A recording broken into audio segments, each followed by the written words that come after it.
bonito, no nosso segundo congresso, com a palestra do professor Manuel, para qual eu imediatamente passo a palavra, já devidamente apresentado pela Thalita. Palavra, seu professor. Muchas gracias, profesor Víctor. Muchas gracias a todas las personas de esta universidad que hicieron posible que pudiéramos estar hoy aquí. Me alegra mucho estar en este lugar de estudios porque es también mi casa desde hace unos años, donde nos han acogido en un grupo de lectura de obras de Riquer. Llevamos 3 o 4 años trabajando. Gracias a las personas de la red Riquer por esta invitación.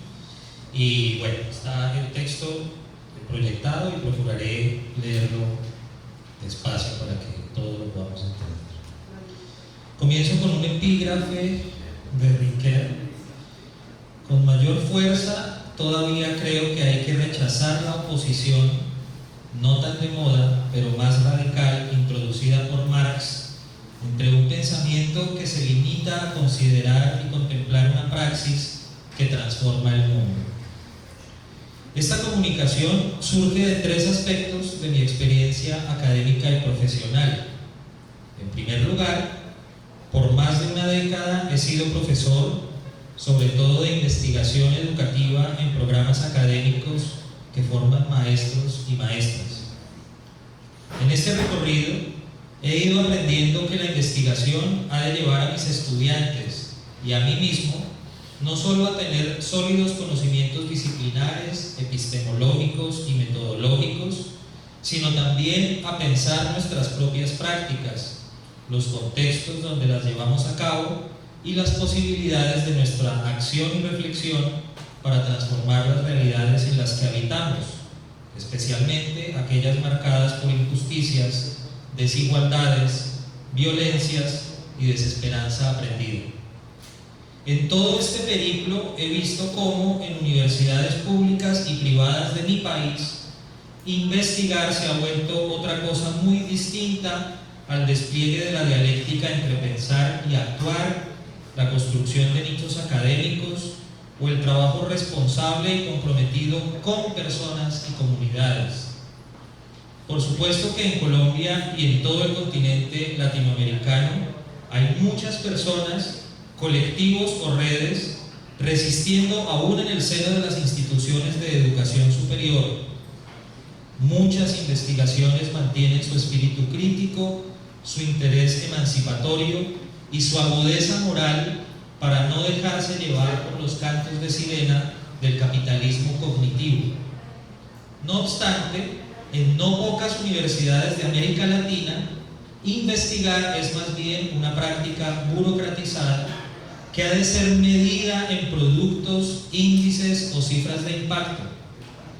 Lo anterior está ligado a unos criterios de cientificidad que nada tienen que ver con la búsqueda de la verdad o con el interés de comprender y transformar el mundo, sino con acoplarse a un modelo único de escritura académica, impersonal, fría, que excluye la pluralidad de voces y expresiones del mundo de la vida individual y colectiva de las comunidades o grupos humanos, que son los primeros destinatarios de la investigación. Es más, no sería exagerado decir que son escasos los papers, libros y capítulos de libro que son realmente leídos por las comunidades y generan en ellas algún tipo de incidencia. Un segundo afluente que desemboca en estas páginas es mi interés en la hermenéutica rickeriana, no solo como asunto de estudio, sino como telón de fondo que me ha servido de inspiración para enseñar y aprender, y como una fuente vital de mis convicciones sobre el sentido de la docencia, de la investigación, del trabajo académico y de la existencia misma.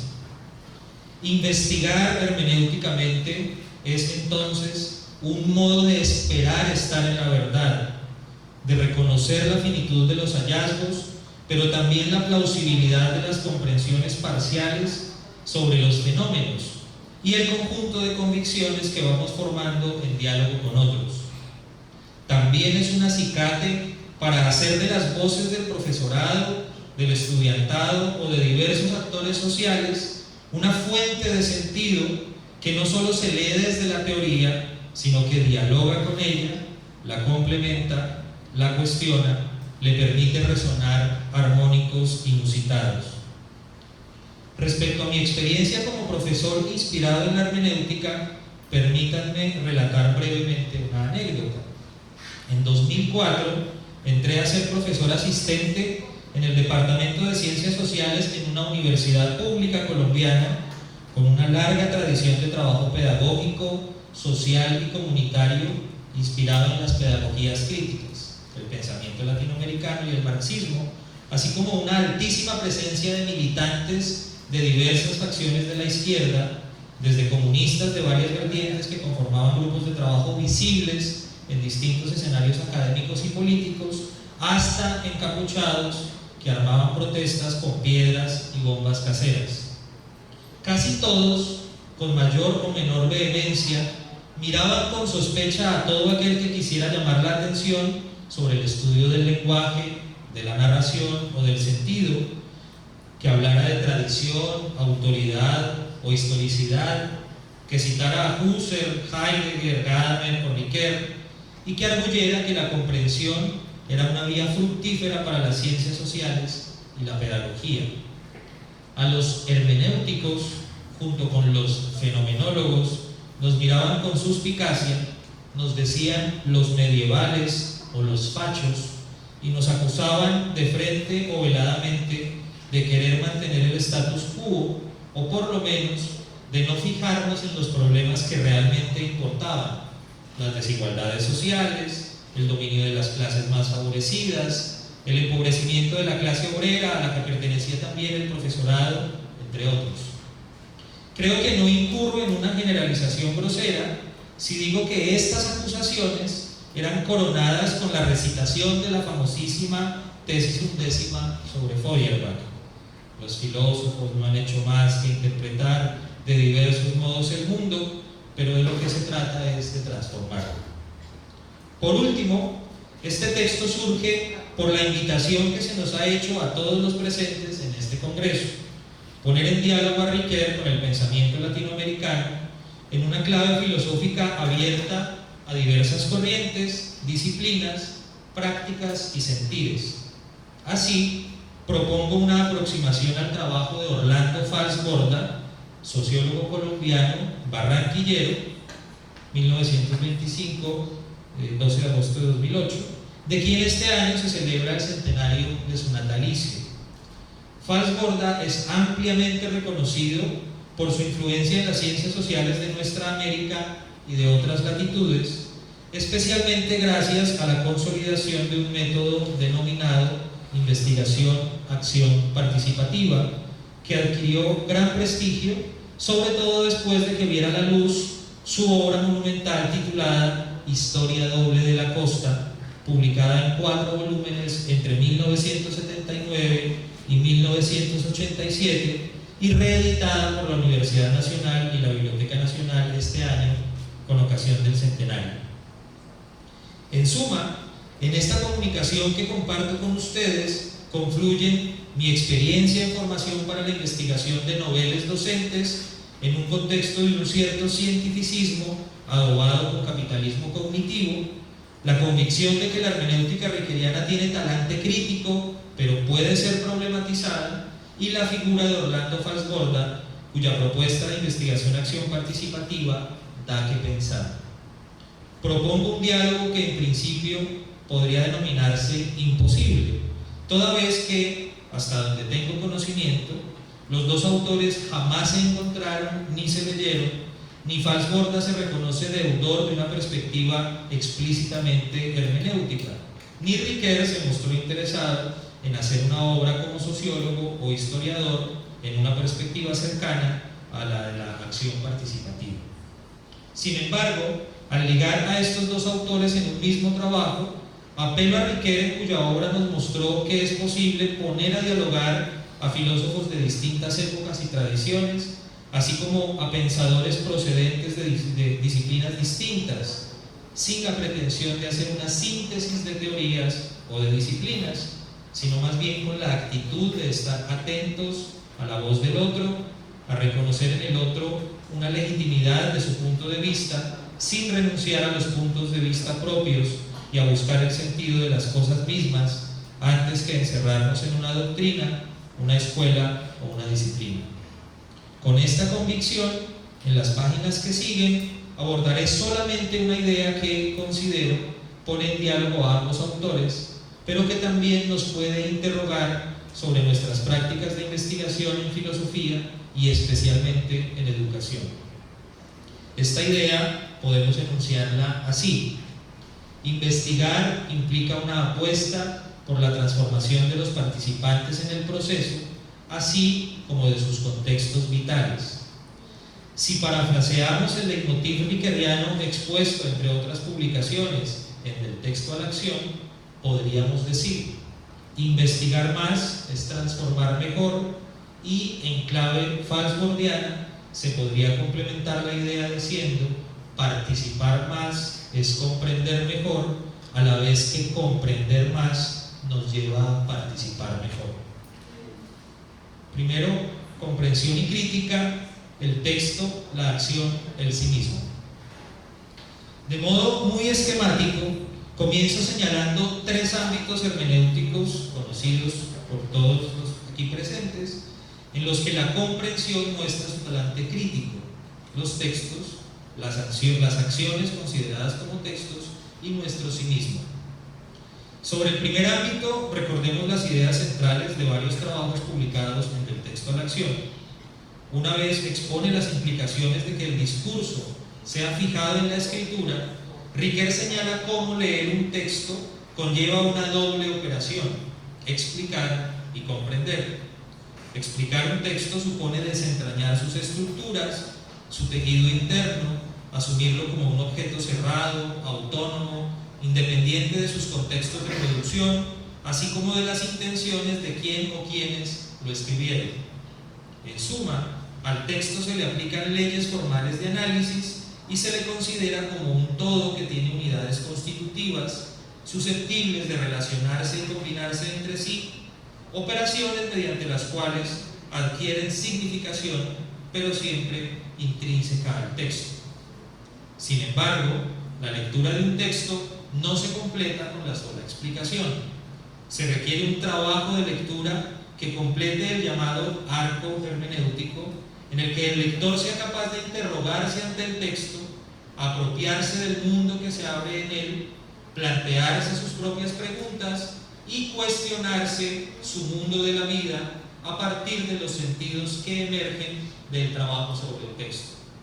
Ciertamente, podríamos añadir de la mano de Grondin: interpretar un texto también puede servirse de la exploración de su origen o de su contexto de producción, de las intenciones declaradas de su autor, sin que por ello se incurra en una reivindicación del psicologismo o de la indagación por la historia de la recepción de ese texto en o por diversos auditorios. No obstante, aun si se acude a esas fuentes, la asunción del texto como un mundo que puede ser analizado en sí mismo enriquece la lectura, le permite al texto mostrar sentidos que no podría tener si quedara preso de sus condiciones sociales, culturales o biográficas de producción. En otras palabras, un lector avesado es capaz de descontextualizar el texto para volverlo a recontextualizar. Mención aparte, aunque breve, requiere el trabajo de lectura de textos de ficción. Como se muestra en obras tales como Tiempo y Narración y Sí mismo como otro, leer una novela o un cuento pasa por el trabajo explicativo, así como también por el exigente trabajo de las variaciones imaginativas del ego, mediante las cuales, como lectores, podemos reconocernos siendo otros distintos de nosotros mismos, imaginarnos abrazando otro universo de valores, otras identidades y cursos de acción contrarios a los que suelen caracterizarnos. Tales variaciones ponen entre paréntesis nuestro mundo, nuestra forma de habitarlo, de vivirlo, de reflexionarlo, y nos plantean preguntas inusitadas sobre nuestras convicciones más profundas. De hecho, Riquet llega a afirmar que el texto de ficción tiene la capacidad de destruir nuestro propio mundo, el conjunto de referencias de primer orden en el que solemos movernos para abrir nuevas referencias, nuevos mundos posibles, incluso si tal novedad tiene su anclaje en el propio mundo de la vida que se suspende para luego enriquecerse en el trabajo de lectura. En cualquier caso, una lectura es crítica cuando se deja instruir por la exploración del texto en clave explicativa, así como por la suspensión de los prejuicios sociales, culturales, académicos, con los cuales solemos llegar a los textos para imponerles primero nuestras preguntas antes de dejar que nos hablen.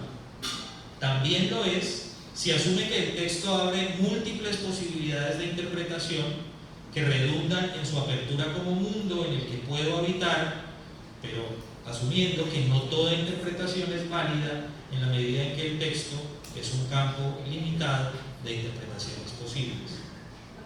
Veamos enseguida el segundo escenario, el de la acción. La tesis fuerte de Riquet es que las acciones pueden ser consideradas como cuasi textos. Leer una acción, entonces, pasa por entender que ésta posee una autonomía propia, semejante a la autonomía semántica del texto. Su significado se desprende de las condiciones iniciales en las que se produjo. Las acciones se vuelven instituciones, en el sentido de que su significación ya no coincide con las intenciones de los actores.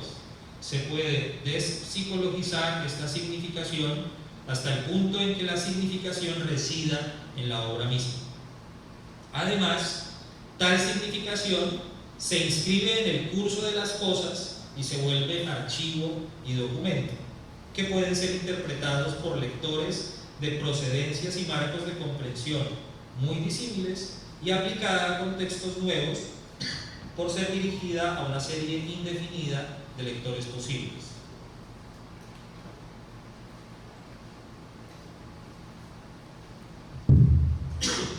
Esta idea de acción lleva a Riquet a plantear un conjunto de consideraciones sobre la epistemología de las ciencias sociales que se oponen tanto al positivismo y a todas las reducciones de la acción humana a meros hechos fríos y calculables, como a una visión ingenua del trabajo del científico social que pretenda captar los sentidos psicológicos que les dan los sujetos a sus acciones, o que se queda atrapado en la mera descripción de hechos del pasado o del presente, sin plantearles preguntas desde su propio posicionamiento epistemológico, ético y político.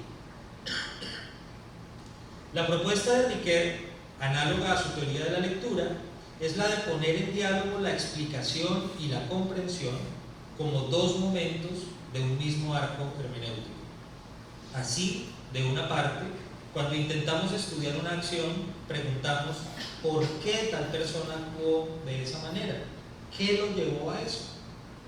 Aquí, la explicación apela a la posibilidad de encontrar motivos para actuar, aun si estos motivos son declarados por los mismos agentes y el investigador tiene ocasión de acercarse a sus voces. La acción, al ser puesta en el ámbito del mundo social, puede estudiarse también por sus efectos, por las miradas de los otros, por sus inscripciones materiales en archivos, fotos, videos, etc., así como por su textura simbólica enmarcada en un conjunto de reglas sociales y culturales, así como de instituciones.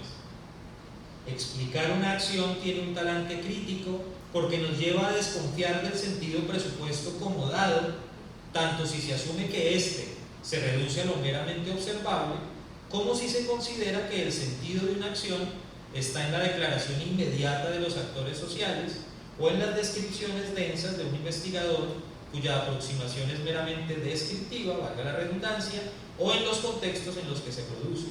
Explicar una acción supone también estar atento a las ideologías, en el sentido amplio de la palabra, traducidas en prácticas y símbolos que refrendan exclusiones, enmascaramientos, hegemonías, así como marcos culturales de interpretación de lo que significa ser humano, ser X o ser Y, ocupar determinado rol o participar en determinado espacio. El trabajo de comprensión, por su parte, apunta a que quien estudia la acción al haberla leído como un texto autónomo, fijado en diferentes medios, y al haber desentrañado sus causas y motivos, así como el tejido simbólico y normativo en el que surge, pueda también ver los repertorios de la capacidad de acción que desplegaron otros seres humanos en épocas y contextos distintos a los suyos y los reconozca como posibilidades para sí mismo. He aquí 3 preguntas de carácter crítico que puede hacerse un investigador al hilo de esta indicación de Riquet. ¿Qué podrían aprender los sujetos sociales hoy sobre las capacidades y las no capacidades humanas de acción agenciadas en contextos diferentes al propio?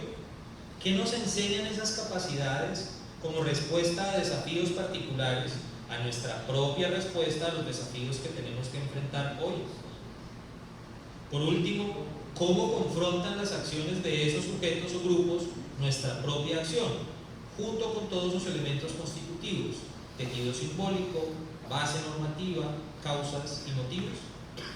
De otro lado, dado que actuar siempre es hacer algo de manera que alguna otra cosa acontezca en el mundo, comprender la acción es también indagar por cuáles son los efectos de esos cambios, no solo en el contexto donde se realizó dicha acción, sino en el propio contexto del investigador, quien a su vez asume que las acciones humanas están también a la espera de nuevas interpretaciones que decidan su significación. En suma, concuerdo con Johann Michel cuando afirma: del mismo modo que un texto puede emanciparse de sus condiciones históricas de producción, desarrollando un mundo propio, la significación de una acción puede sobrepasar la pertinencia de su situación original y puede ser reestructurada en nuevos contextos sociales. La acción humana, como un texto, no es solamente un reflejo de su tiempo, sino que obra sobre tiempos nuevos. Respecto al tercer escenario, cabe recordar que, con el auxilio de Nietzsche, Marx y Freud sobre todo, Riquet configuró una reflexión sobre el sí mismo que está tensada entre una hermenéutica de la sospecha y una hermenéutica del sí. Mediante la primera, Riquet plantea un conjunto de cuestiones que ponen en duda la idea moderna de sujeto, caracterizada por presuponer una identidad fija, casi esencial, desencarnada, con una conciencia a la cual se podría tener acceso por la vía privilegiada de una reflexión sin mediaciones ni obstáculos, siempre y cuando se aplicaran los métodos correctos. Claro está, tal como lo advierte Scott Bauman, la sospecha no lleva a Riquet al escepticismo en el plano epistémico de la búsqueda de la verdad sobre el sí mismo, ni conduce a una desesperanza respecto a que cada uno tiene una responsabilidad ética y política ante sí, con y otros, y con la configuración de instituciones justas. La figura privilegiada de la hermenéutica del sí es la atestación. Esta se opone más a la certeza reivindicada por el cogito que al criterio de verificación de los saberes objetivos, que es un momento epistémico necesario en el proceso reflexivo.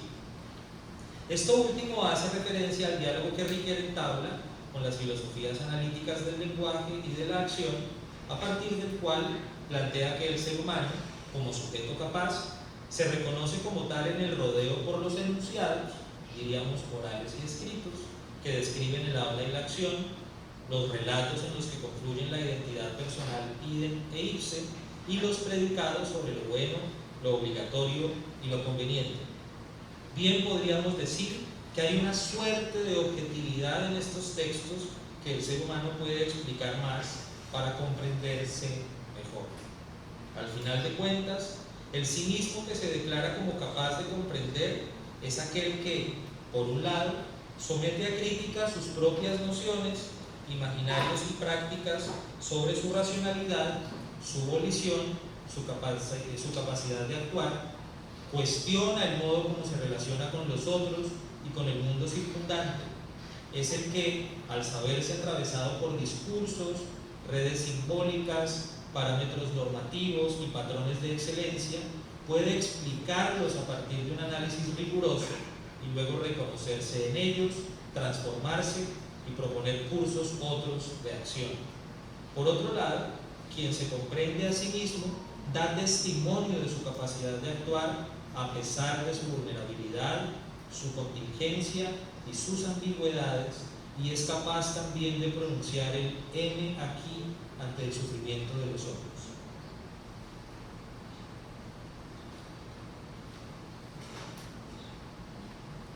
Comprensión y crítica, límites.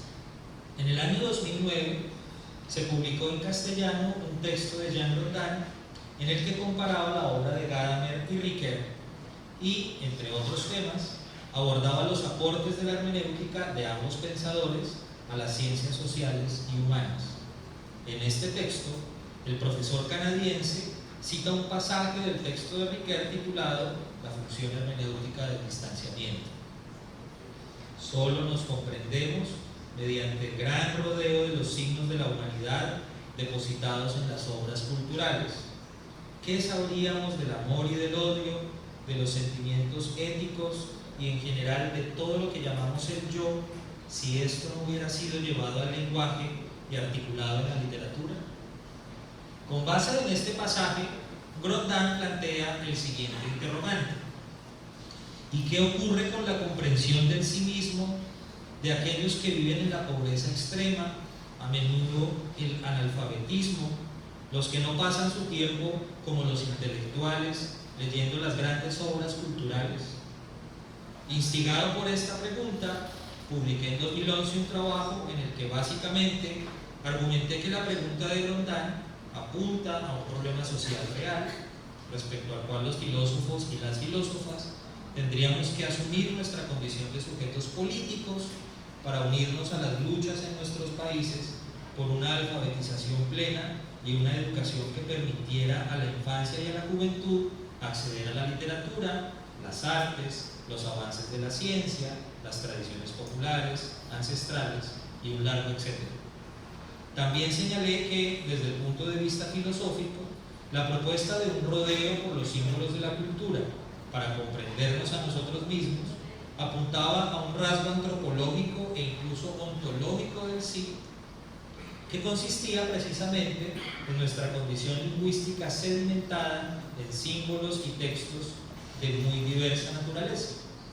Incluso sostuve, y sigo sosteniendo, que aun si Ricoeur privilegia en sus ejemplos y en general en su argumentación a la literatura consagrada por los cánones centroeuropeos, su gesto filosófico puede aplicarse a otras literaturas, pero también a otros símbolos culturales, tales como narraciones orales, músicas, rituales, entre otros.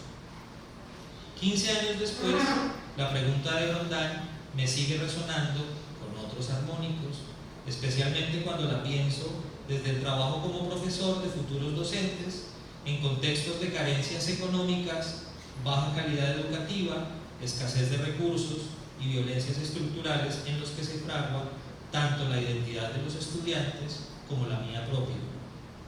¿Quién es ese ser humano capaz de explicar los textos, los literarios, los audiovisuales, los de la cultura popular, y luego hacer un trabajo de aplicación para comprenderse mejor e incluso comenzar a comprenderse?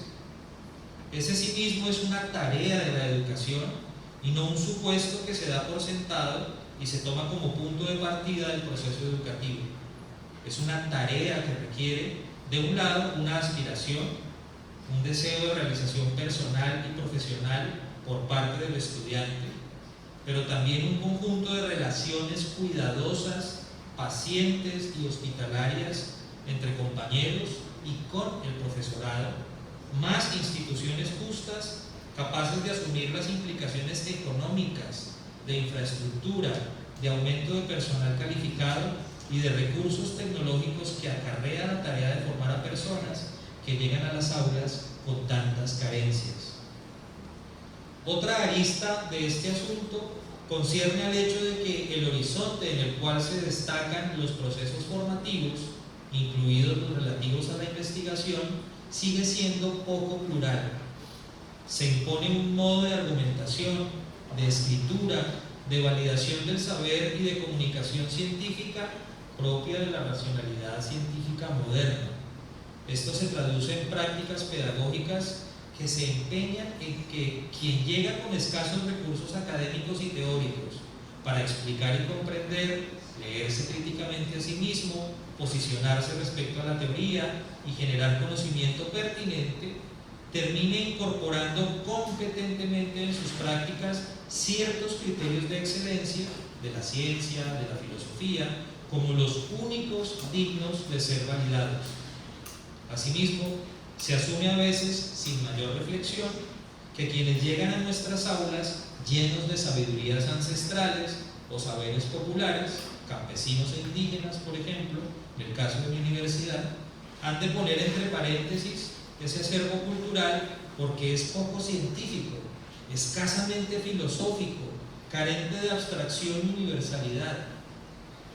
Si bien no se enuncia de esta manera y nuestros documentos institucionales, políticamente correctos, están llenos de declaraciones que exaltan la pluralidad epistémica y la diversidad, nuestras prácticas gritan que si esas personas quieren volverse grandes profesionales y excelentes investigadores, deben dejar esos saberes en la puerta o dejarlos entrar, sí, pero para someterlos a una lectura basada en el arsenal teórico canónico.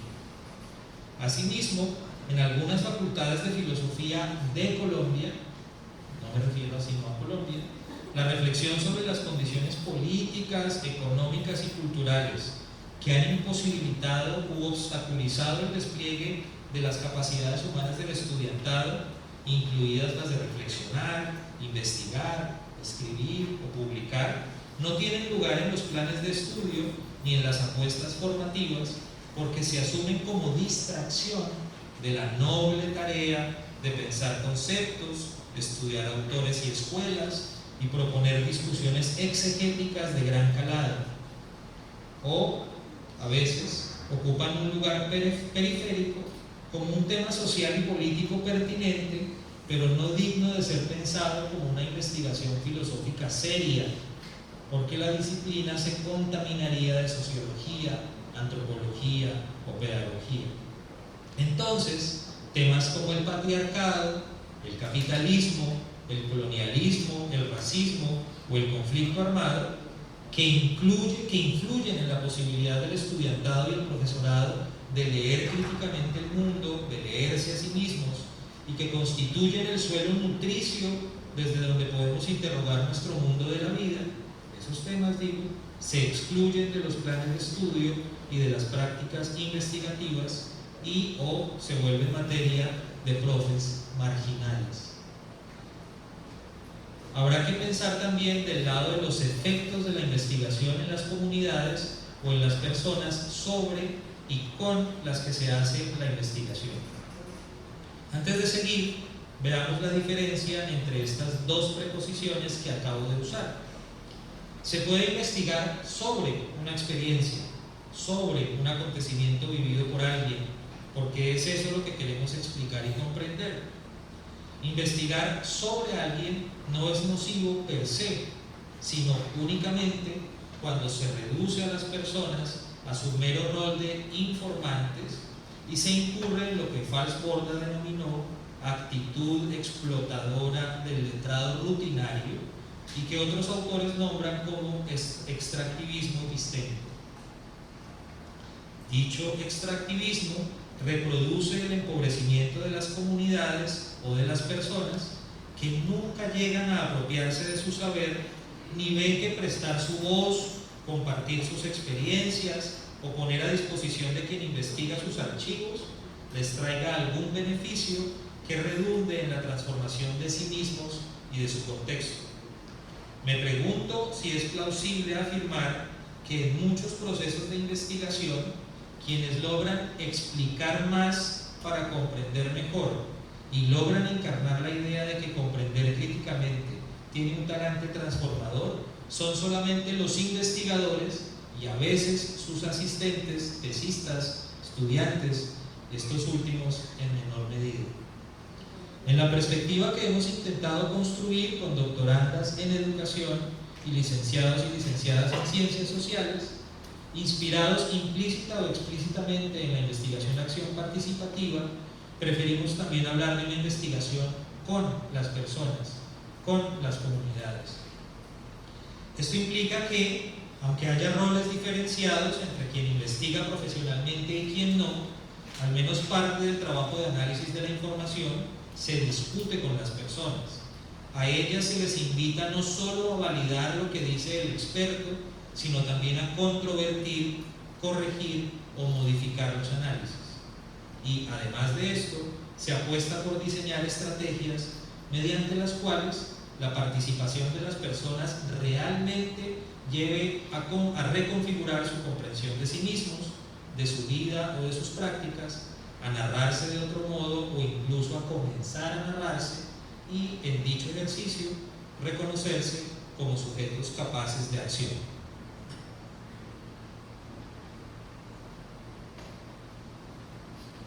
Un encuentro con Falsborda.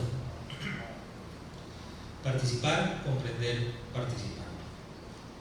Como señalé previamente, Falsborda y Riquet no se conocieron ni se leyeron mutuamente. Proceden de disciplinas distintas, beben de tradiciones teóricas diferentes y sus prácticas de investigación son irreductibles entre sí. Lo que quiero desarrollar enseguida, mediante la presentación de algunas ideas del sociólogo colombiano, no es tanto un intento de problematización o toma de distancia de Riquet, al menos no directamente, ni tampoco un paralelo que lleve a mostrar las coincidencias entre ambos pensadores, sino más bien un ejercicio exploratorio en el que el modo de trabajo del sociólogo colombiano da para pensar en qué sentido puede afirmarse que investigar es un ejercicio con vocación de transformación de la realidad. La idea que quiero presentar en este apartado puede resumirse de este modo. La piedra de toque de la investigación para Falsborda es la participación, que tiene dos acepciones, o mejor decir, dos modos de ser en el proceso de investigación. Como eje metodológico que articula toda la pesquisa y como forma de acción aupada por la investigación misma. Podríamos también decir que en la propuesta de Falsborda participamos más para comprender y comprendernos mejor, y a la vez comprendernos mejor nos impulsa a participar. La práctica participativa que caracteriza el trabajo de Falsborda está vinculada a las discusiones de mitad del siglo XX sobre la pertinencia de la relación sujeto-objeto como modelo epistemológico de la investigación social. Si nos atenemos solo al terreno de la hermenéutica, recordaremos, por ejemplo, las críticas de Gadamer a la idea de que el conocimiento sobre los asuntos sociales, culturales o históricos pudiera plantearse con el esquema moderno de una distancia metódica entre sujetos y objetos, así como a la asunción de que los seres humanos sobre los que recae el esfuerzo investigativo pudieran ser reducidos a meros objetos de estudio. En palabras del autor de Verdad y Método, en la medida en que el verdadero objeto de la comprensión histórica no son eventos, sino sus significados, esta comprensión no se describe correctamente cuando se habla de un objeto en sí y de un acercamiento del sujeto a él. La separación sujeto-objeto también se puede entender como una desvinculación del sujeto como totalidad sintiente y pensante de su realidad vital. Falsborda entiende que el conocimiento, incluido el científico, se da en y desde la experiencia. La lectura del mundo que tienen tanto investigadores como participantes tiene su suelo nutricio en una experiencia que vivimos, gozamos y la entendemos como realidad, y por ende colocamos nuestro ser en un contexto más amplio y pleno. De ahí también que el lenguaje mismo en el que se desenvuelve la escritura académica no solo se rige por el análisis frío y calculado que proviene de las oficinas y de los laboratorios, sino también y sobre todo por el uso de la lógica afectiva del corazón y los sentimientos. Por otro lado, para Falsborda, cercano en esto a las posturas de Freire y Gramsci, la crítica al esquema sujeto-objeto no tiene solo un carácter ontológico o epistemológico, sino político. Quien se asume como sujeto tiene el poder de despojar a las personas y comunidades de su condición de sujetos sintientes y pensantes, de eliminar su voz y su perspectiva del mundo. Para el sociólogo de Barranquilla, esta disimetría entre sujetos expertos y objetos de estudio, sujetos con un saber menor no legitimado por la ciencia, se rompe con un auténtico reconocimiento por parte de los investigadores de que la cultura popular, ese conjunto de ideas sobre la realidad y el mundo inmediato y su manejo que se basan en conocimientos empíricos, prácticos y de sentido común, ese saber o sabiduría popular que ha sido posesión ancestral de la gente de las bases sociales, aquel que les ha permitido crear, trabajar e interpretar predominantemente con los recursos directos que la naturaleza ofrece al hombre, esa cultura popular es en sí misma una fuente de conocimiento que tiene su propia racionalidad y su propia estructura de causalidad, es decir, puede tener mérito y validez científica en sí misma. Si no fuese así, no funcionaría en la práctica, ni en la costa, ni en ninguna parte. El hecho de que el saber popular se base en una praxis original y en una ideología de lo cotidiano e inmediato no lo hace menos cierto o ambicioso o de más corto vuelo intelectual, sino que obliga a los letrados a investigar en otra sintaxis cultural, traducir ideas abstrusas, decantar utopías y plantear lo concreto en la conducta social y política. A partir del reconocimiento y validación de la cultura popular, Falsborda ensayó en sus investigaciones diversas metodologías mediante las cuales el diálogo entre los investigadores y las personas que habitan el territorio fuera más horizontal. Para ello, privilegió la conversación abierta y distendida en escenarios cotidianos de las comunidades, la tienda, el malecón, la sala de la casa, así como el salón comunal, la escuela o la biblioteca pública. A la par que iba reconstruyendo la historia de las poblaciones, con sus conflictos económicos y políticos, sus resistencias ante el colonialismo español y posteriormente ante las prácticas de expropiación de las élites cartageneras, caucanas o del centro del país, o los embates de la violencia a mitad del siglo XX junto con los intentos de implementar una reforma agraria, el sociólogo barranquillero se servía de imágenes vivas de la cultura popular mediante las cuales los participantes de la investigación expresaban su comprensión del mundo y que las conversaciones llevaban a un tono reflexivo que les permitía a todos comprender su historia y comprenderse a ellos mismos como sus herederos. Dos ejemplos de esto de las imágenes. Por ejemplo, para explicar el modo como los habitantes de Mompox y Loa, pueblos ubicados en el actual departamento de Bolívar, en la costa atlántica colombiana, eran capaces de explorar eficientemente los recursos de la tierra y del agua, de la agricultura, de la zootecnia, la caza y la pesca, como los malibúes, una comunidad indígena que habitaba el territorio de Mompox y Loa. Falsborda acuñó la noción de cultura anfibia, de agua y tierra, entendida como un complejo de conductas, creencias y prácticas relacionadas con el manejo del ambiente natural, la tecnología y las normas de producción agropecuaria, de la pesca y de la caza, que prevalecen en las comunidades de reproducción de la depresión momposina. Dicha noción surgió y fue leída con el auxilio de una leyenda de la cultura popular, la del hombre caimán. En efecto, dice Fals, según la versión más generalizada de la leyenda, se trata de un riverano que no haya otra forma mejor de cortejar a su enamorada que en el agua, para lo cual empleó medios mágicos que le dieron forma de caimán.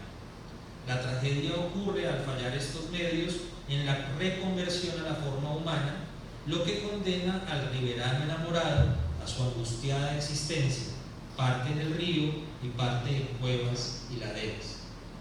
El segundo ejemplo está relacionado con la violencia, que es comprendida en todo su dramatismo, tomando como referente las creencias populares y las experiencias de los ribereños con uno de los insectos típicos de la región, la mariapalito o mantis religiosa, en torno al cual se tejían prácticas de cuidado y sanación, pero que la conversación con los lugareños llevó a instituir como un símbolo preclaro de la violencia.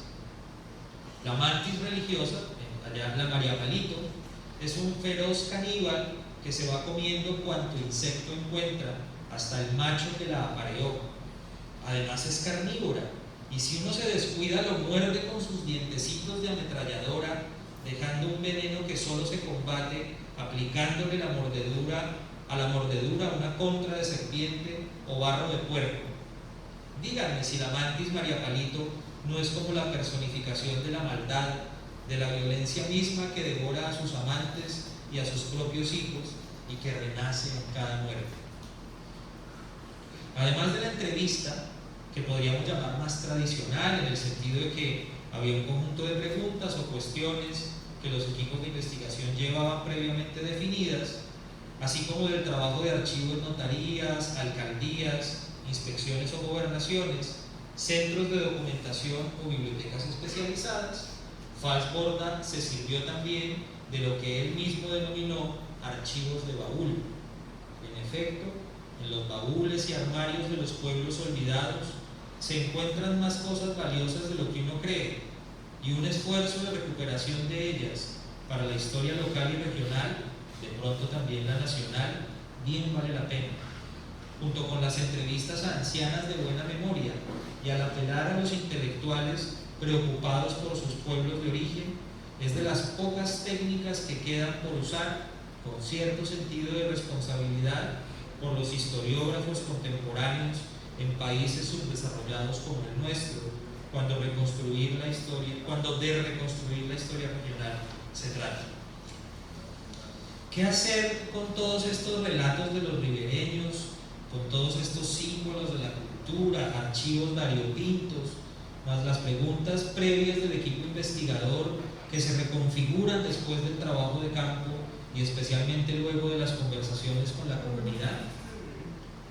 Fals Borda no renunció a su vocación científica, lo que implicaba que sometiera todo este acervo al trabajo de transcripción, sistematización, clasificación y análisis teórico, así como a la corroboración de algunos datos obtenidos por vía oral con el trabajo de archivo y la ayuda de la producción historiográfica y sociológica disponible. Asimismo, tal vocación lo impulsaba a problematizar el saber popular, así como los saberes científicos, a fin de procurar siempre un nuevo marco de interpretación de la realidad. Para generar estos nuevos marcos, el autor de Historia Doble de la Costa consideró siempre que el trabajo de interpretación de las fuentes y de lectura científica de la realidad debía dar paso a lo que él denominó devolución sistemática, consistente en retornar a las masas sistemática y ordenadamente el conocimiento empírico en bruto que éstas suministran a los investigadores. Tal devolución sistemática obligaba a Fals Borda y a su equipo a usar diversas formas de comunicación de los resultados, no solo aquellas que él asocia al monopolio de la palabra escrita, en concordancia con el nivel de conciencia política y la habilidad para entender los mensajes escritos, orales y o visuales de las comunidades de base y del público en general. Así lo testimonia el mismo Fals. Y yo, el escritor colaborador, me convertí en peregrino de todos, visitándolos en sus casas con el manuscrito para que lo leyeran, corrigieran y completaran, y concurriendo a los diversos sitios a donde me guiaba el relato de don Adolfo, la crítica de la niña Benita o la lectura de los documentos de archivo. ¿Cuál es el fin de todo este proceso de investigación, de esta variedad de estrategias, del esfuerzo de escrituras y formas de comunicación del conocimiento diversas? Para Fals Borda, lo más importante es descubrir selectivamente y a través de la memoria colectiva aquellos elementos del pasado que han demostrado ser de utilidad en la defensa de los intereses de las clases explotadas, las cuales pueden ser utilizados en las luchas del presente para lograr un aumento de la concientización. En otro pasaje dice: creo que el referente final debe ser el pueblo colombiano en sus comunidades e instituciones concretas para contribuir a su progreso y a la solución de sus problemas. Si no es así, caemos en un elitismo parecido a lo que todavía tenemos y hemos tenido en las universidades y que, por la desorientación existencial de los miembros de la comunidad científica, se ha convertido en fuerte desierto autismo estéril. La lectura de Historia Doble de la Costa nos lleva a sostener que para los ribereños participar de la investigación es la vía privilegiada para comprender su historia, su mundo vital, sus contradicciones y los hitos históricos que los han constituido, y en este proceso también para comprenderse mejor. Por otro lado, comprenderse mejor permite a los sujetos sentirse y reconocerse capaces de un conocimiento comprometido, otro de los sentidos que da Falsborda a la participación, conocimiento comprometido, con la reclamación de sus derechos y la configuración de una sociedad más justa, sostenida por instituciones democráticas. Comentarios finales, ya casi, hacia la apertura del diálogo.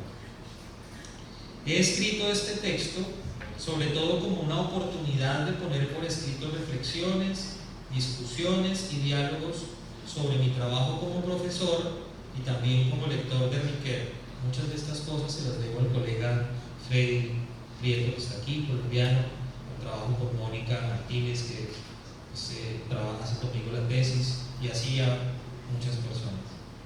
Claramente, los aquí presentes, conocedores a profundidad del pensamiento de Riquet, notarán que se quedaron temas de gran potencialidad crítica, tales como la dialéctica entre ideología y utopía, el lugar de la imaginación productiva o las múltiples problemáticas de su pensamiento ético y político.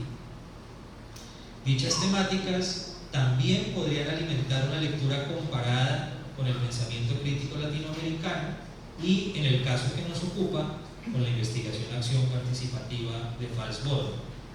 No obstante, mi pretensión no ha sido la de ser exhaustivo con todas estas posibilidades, más otras que seguramente ustedes han registrado en sus apuntes o que les vienen dando vueltas en su cabeza mientras he leído el texto.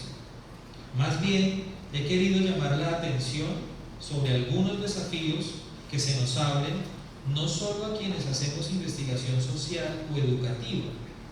En el fondo de lo expuesto hasta aquí, resuenan también preguntas y problemas relacionados con mi práctica de la enseñanza y la investigación en filosofía, que podrían ser similares o análogos a los que algunos de ustedes experimentan diariamente. Me permito enumerar esos desafíos, los que alcancé a pensar, para dar paso al diálogo. Primero, necesidad de una enseñanza de la filosofía situada tanto de autores y temáticas en su situación histórica, política, cultural y económica, como de aplicación, en el sentido hermenéutico del término, a nuestro presente viviente. En Colombia hay cursos y hay grandes maestros pero presentan a los autores sin contexto. Hegel dijo, y es una exposición maravillosa de Hegel, súper sistemática, pero Hegel es un extraterrestre, ¿no? Sí. Y así con toda la historia de la filosofía, con todas las escuelas, no es situada ni en el marco del mismo autor y de sus discusiones, pero tampoco situada para las personas que están ahí. Da lo mismo quién esté, no hay una pregunta por quién está al frente. Cabe señalar que hacer filosofía desde, sobre y para nuestra América no tiene por qué implicar la renuncia a nuestras herencias centroeuropeas o anglosajonas, pero sí amerita una lectura desde nuestras propias realidades, con el auxilio y en diálogo con nuestros saberes populares y ancestrales. 2. Pregunta por el sujeto a quien le enseñamos, el sujeto concreto que llega a nuestras aulas. ¿Quién es? ¿De dónde viene? ¿Cuáles son sus preguntas vitales? ¿Desde qué experiencias biográficas, sociales, comunitarias se plantea sus preguntas, escribe sus textos y propone sus ejercicios de investigación? ¿Qué podemos hacer en nuestras prácticas de enseñanza de la filosofía para no partir del presupuesto de que los que llegan son sujetos ilustrados, o que han de asumir un único modo de decir y pensar la realidad filosóficamente. 3. Creación de comunidades de lectura que, por un lado, reconozcan que muchos de los problemas contemporáneos requieren el auxilio de miradas interdisciplinares y, por otro, mantengan la vocación filosófica de generar conceptos y proponer teorías. Esto podría complementarse con la necesidad de leer algunos de los problemas de la realidad con ayuda de las voces de sus protagonistas, no solamente de los estudiosos de un tema, de los investigadores consagrados y de la literatura especializada. 4. Apertura de los planes de estudio y de los currículos de las carreras de filosofía a problemas sociales, culturales, económicos y políticos, usualmente excluidos del canon filosófico. Esto implica, a su vez, el reconocimiento, que pasa por la apertura de la mirada, así como por la ampliación del corpus de trabajo para investigación y enseñanza, el reconocimiento de que en el mundo se están trabajando problemas que usualmente no eran considerados como filosóficos.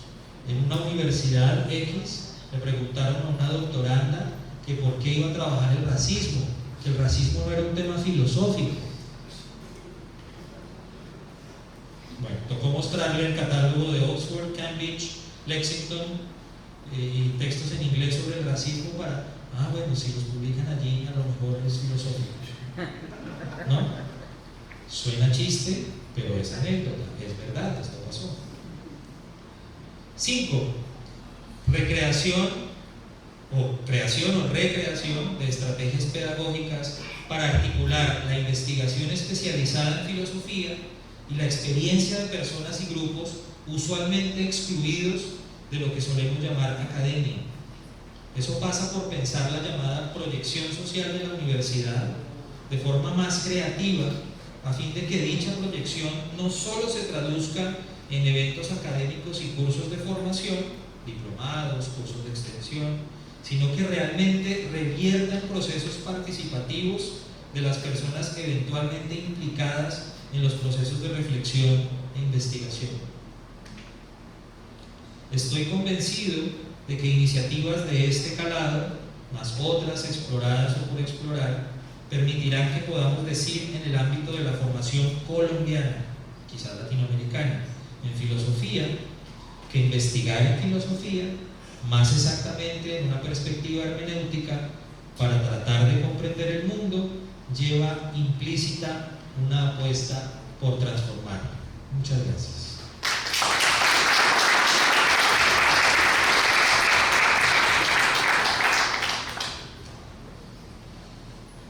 Las luces.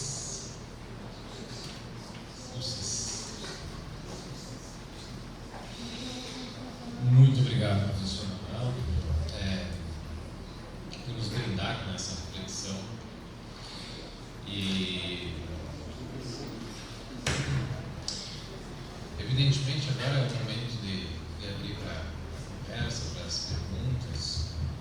E eu quero fazer uma observação que o professor Manuel pede para que elas sejam feitas despacio.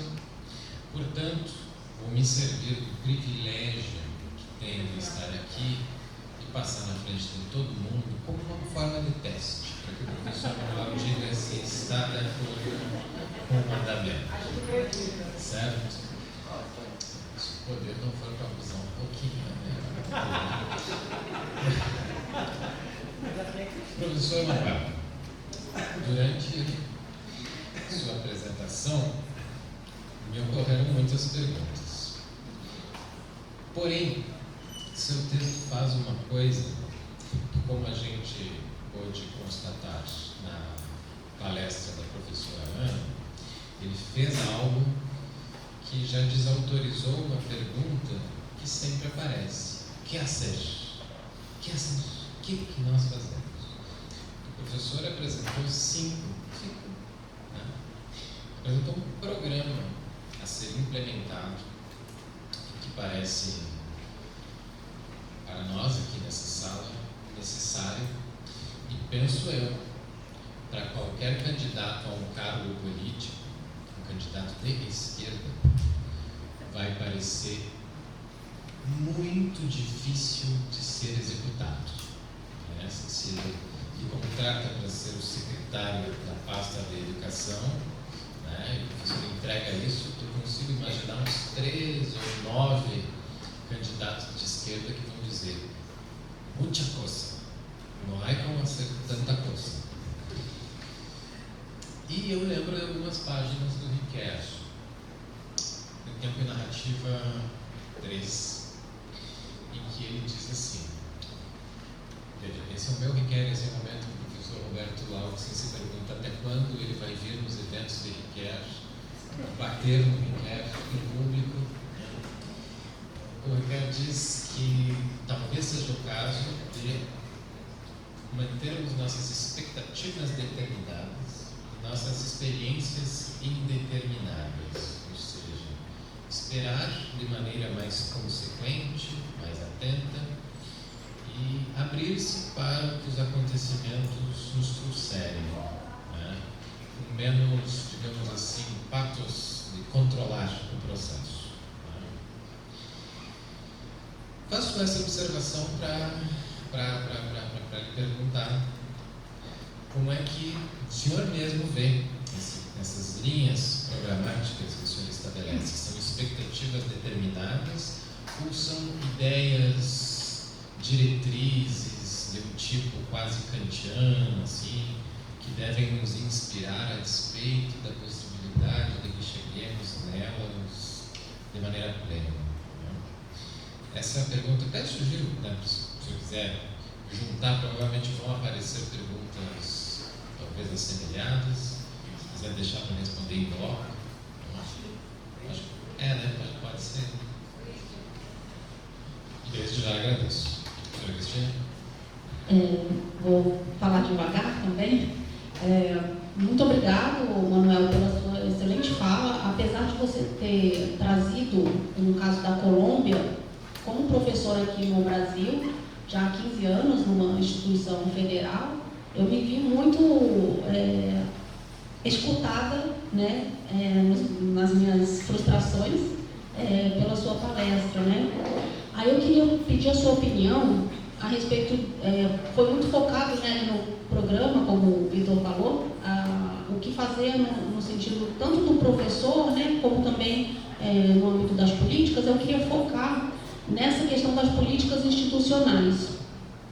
Então, por exemplo, a gente vê, para pensar essa questão dessa, como você falou, capitalismo cognitivo, né?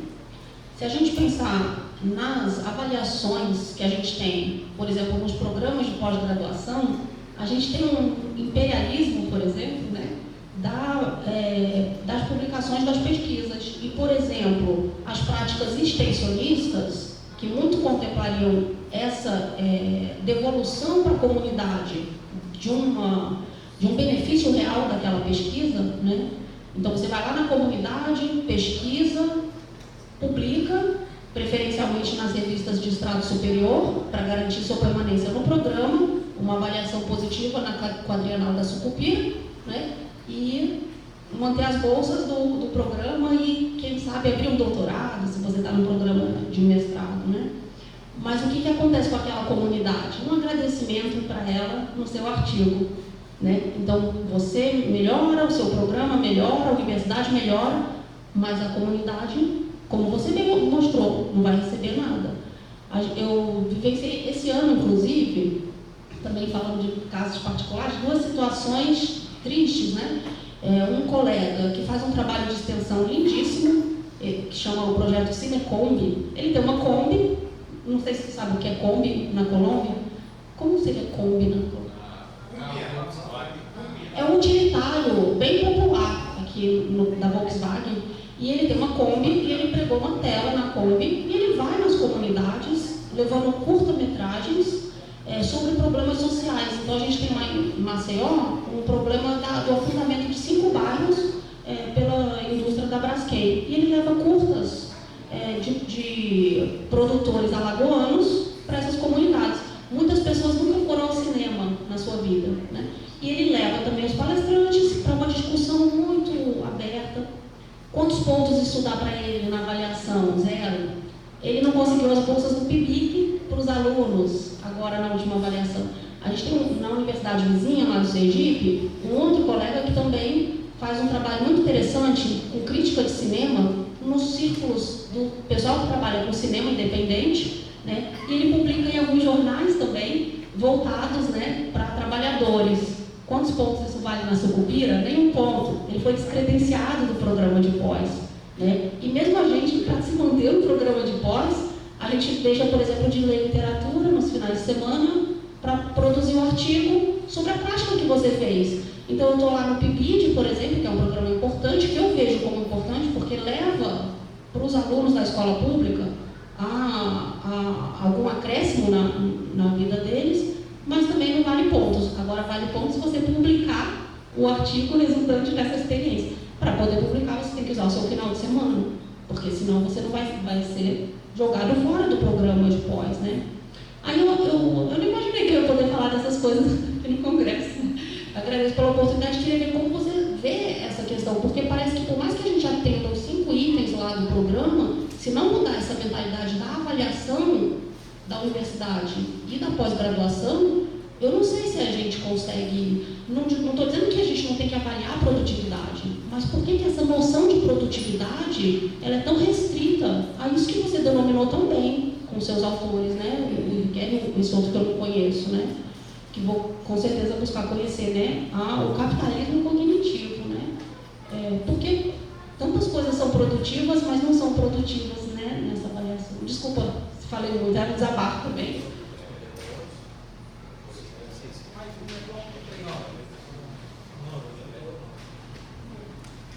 Es que después se me acumula la información. Bueno, lo primero, yo no sé si son así, yo no hice un programa, no era una línea programática, ¿no? Son 5 desafíos que encontré y los organicé de esa manera. Y creo que tiene un poco de kantiano, en el sentido de que no son condiciones a priori de posibilidad de nada, no son a priori, no son independientes de la experiencia. A no ser que habría que aclarar qué entendemos aquí por kantiano, pero en realidad creo que son cosas que yo he visto hacer a muchos profes, incluso en filosofía, de las que he aprendido y que se pueden hacer incluso al margen de las evaluaciones, digamos en ese pequeño espacio de poder que es el aula de clase. Creo que se pueden hacer, conocer quiénes están, qué estudiantes son. Miren un ejemplo, habría muchos ejemplos. Le pedimos a nuestros estudiantes en doctorado, ¿dónde está su voz? Es una pregunta que se declina de muchas maneras, ¿no? ¿Cuál es su postura? ¿Usted qué piensa? ¿Cuál es su posicionamiento? ¿Dónde está su voz? Pero el estudiante lleva toda su licenciatura, toda su maestría y los seminarios de doctorado repitiendo qué dice fulano o fulana de tal, qué dicen los expertos sobre fulano o fulana de tal, qué dicen los que controvierten a fulano y a fulano. Nunca le preguntan, en filosofía, eso está, en muchos escenarios está muy mal visto que el estudiante opine, ¿no? Nos comimos enteramente el cuento, se entiende la expresión, ¿no? De que esa lectura de la doxa, y entonces eso está proscrito de cualquier manera en el aula de clase. ¿Por qué le pedimos a un estudiante que lleva 20 años de formación, digamos en filosofía lleva 8, que al final tenga su voz? ¿Cómo podemos pedirle eso a un estudiante, que tenga voz en el doctorado, si le hemos enseñado que su voz no cuenta, que su voz, si no está soportada por unas citas que se hacen de una manera, etcétera, no vale? Su experiencia personal no es objeto de estudio de la filosofía. Y le pedimos que tenga su voz. Claro, hay extremos muy terribles en América Latina, en Colombia también, doctorados que permiten que la gente, en filosofía no, pero que se gradúen con cualquier cosa, y los han ido cerrando y aparecen otros doctorados, ¿no? También por el tema del mercado del doctorado. Sí, no se trata del extremo, pero Y esto no es una cosa programática kantiana, no, es preguntarles a las personas con las que estamos qué son, quiénes son, permitir que narren, ¿no? O sea, me pregunto esto, aquí como en confianza, que no salga de América Latina. Todos nosotros vamos a suponer, ojalá no sea una falacia lo que voy a decir, los aquí presentes suscribimos la filosofía rickeriana, de algún modo, con críticas y demás. Dentro de la filosofía rickeriana reconocemos la enorme potencialidad de la narración, del relato. Si alguien no está de acuerdo, eso del relato en Ricker es una basura, ¿no? Eso no sirve para nada. Todos vamos a suponer que suscribimos la potencialidad del relato. ¿Cuántos en nuestras prácticas de enseñanza de la filosofía dejamos que nuestros estudiantes se relaten, se narren?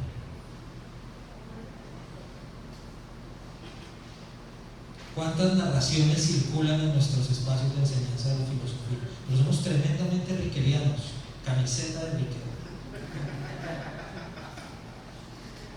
Entonces, no es un asunto programático, no es. ¿Cuántos suscribimos la idea del rodeo por los símbolos de la cultura? Que no hay un acceso a la conciencia, etc. Que se requiere un rodeo. ¿Cómo aparece ese rodeo en nuestras prácticas de enseñanza de la filosofía? ¿Cuánto exploramos los símbolos de la cultura de nuestros estudiantes? Y otros, los de la literatura universal, los de la gran literatura nacional, los del canon, sí, por supuesto. ¿Cómo aparece eso en nuestras prácticas de enseñanza de la filosofía? Y desde el grado hasta el doctorado, porque también el rodeo con los símbolos de la cultura, como este escenario para comprendernos mejor, no es un asunto que uno a los 25 años ya dice, bueno, ya di el rodeo, ahora sí vamos a pensar filosóficamente. Creo que no, o lo entiendo mal. Y así habría con los otros puntos. Estos seminarios que hacemos de estos grupos de lectura tienen que ver con esos puntos, esos desafíos que traté. Hombre, abordar temáticas que usualmente no estaban en el canon filosófico, abordar textos que usualmente no estaban en el canon filosófico, no es una idea no es una cosa que está en otra cosa distinta que poner unas lecturas, incluir unas temáticas. En nuestras facultades de filosofía, yo me excluyo porque no trabajo en filosofía, ¿hay algún seminario sobre racismo? Un seminario, una formación, no porque haya que comenzar a crear cátedras nuevas y llenarla y sacar presocráticos y poner racismo, no, pero ¿cuántos cursos qué acceso a la filosofía en torno al racismo hay en los programas a los que nosotros pertenecemos? Al feminismo, a los feminismos. ¿Cuántos cursos, cuántos espacios hay sobre pensamiento ancestral? Es que entiendo que en Francia no haya un curso sobre pensamiento ancestral dentro de, digamos, su currículo, porque es otra historia, hay otra configuración histórica, pero en nosotros, donde salimos a la calle y que vemos negros, indígenas, poblaciones de XY, o sea, que están en nuestro mundo de la vida, pero no aparecen en el mundo de la vida del currículo de la universidad. Entonces, no es un ideario, ¿ya? Sobre lo segundo, profe, no sé. Yo que he visto en otros grupos académicos, en otros grupos, por ejemplo, en educación y en ciencias sociales, hay algo que se llama investigación narrativa, mucho inspirado en Ricker, pero no solamente en Ricker. Y hay una manera de hacer investigación narrativa que no pasa por tomar los relatos de las personas y volverlos ejemplo de una teoría X o Y para validar alguna idea, sino que la narración es una forma de comunicar la investigación, una forma de escribir, pero también es una forma de investigar. En la Universidad de Alberta que es una de las más reconocidas en este ámbito, el profesor Clandinin con otro grupo de personas, investigan narrando. Vamos a investigar el problema de la presencia de gitanos en la escuela pública, y entonces gran parte del trabajo se da por vía narrativa, ¿sí? Comentarios, luego leemos teoría, etc. Y al principio, 30 años atrás, era muy difícil publicar artículos que fueran reconocidos en revistas indexadas con esta metodología, porque no obedece a la metodología más tradicional. Pero con el tiempo se fueron abriendo revistas, indexando revistas y abriéndose espacio para publicar y que puntúen. Eso ha pasado en el universo de la investigación narrativa. Creería yo, habría que hacerlo, habría que sostener esto de manera más seria, con datos, pero creo que existen revistas de filosofía en nuestra América que permiten, siendo indexadas, un cierto tipo de modo de trabajo distinto al que solemos tener. Creo que las hay. Creo que Brasil incluso tiene, la revista Transformação es muy amplia. Entonces, lo primero que diría es que se podría buscar la manera de encontrar estos espacios para publicación. Ahora, yo me pregunto una cosa desde mi ingenuidad. ¿Cómo se explica que las facultades de filosofía de América, vamos a poner de Colombia, para no meterme con Brasil, de Colombia, donde hay filósofos y filósofas que tienen una lectura crítica del mundo, que tienen una conciencia de lo que sucede, que tienen unas capacidades, etcétera, ¿no? Que todas están absolutamente arrodilladas al sistema del capitalismo cognitivo. Ni una sola crítica, ni una sola postura, ni siquiera pensar la posibilidad de unirnos, así sea para escribir un manifiesto. ¿Tenemos que acreditarnos? Bueno, tenemos que acreditar, puntúa cuáles son sus artículos,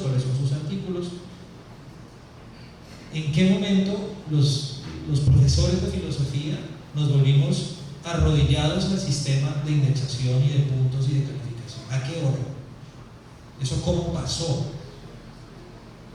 No lo sé. Ahora, hay profes más jóvenes, digamos, de mi generación para atrás, a los que los engañamos y le decimos: no, tú no publiques en esas revistas, no van a entrar a la vida universitaria nunca si no se meten en esa dinámica. ¿Está ahí? Queda pendiente la pregunta de cómo pasó esto, cómo permitimos que pasara. Pero hay profes mayores que sí, que ya tienen su lugar, y estos nunca publican. Estoy haciendo una generalización grosera. Estos no quieren publicar nada que no les dé puntos, nada que no les sume en el índice H, nada que no les dé prestigio académico, y no lo necesitan, ya tienen su lugar. Podrían eventualmente explorar, o no digo que modificar radicalmente su investigación, pero eventualmente explorar otra cosa, otras posibilidades. Entonces, lo que creo que a veces pasa es que estamos subjetivados por el capitalismo cognitivo. Es carne en nosotros. Pero la fácil es decir: no, nos imponen este capitalismo espantoso, yo de verdad quisiera publicar en otro lugar. Mentira. Usted de verdad no quiere publicar en otro lugar. Usted de verdad no quiere hacer otro tipo de filosofía. Usted de verdad no quiere hacer otro tipo de eventos. Entonces, a lo mejor hay, más allá de que sea una línea programática y demás, hay pequeñas prácticas que desde dentro del mismo sistema se pueden agenciar para generar otras cosas. No es renunciar a esto, a la escritura, a la publicación, pero a lo mejor se pueden generar otras cosas. Y hasta ahí, ya me callo.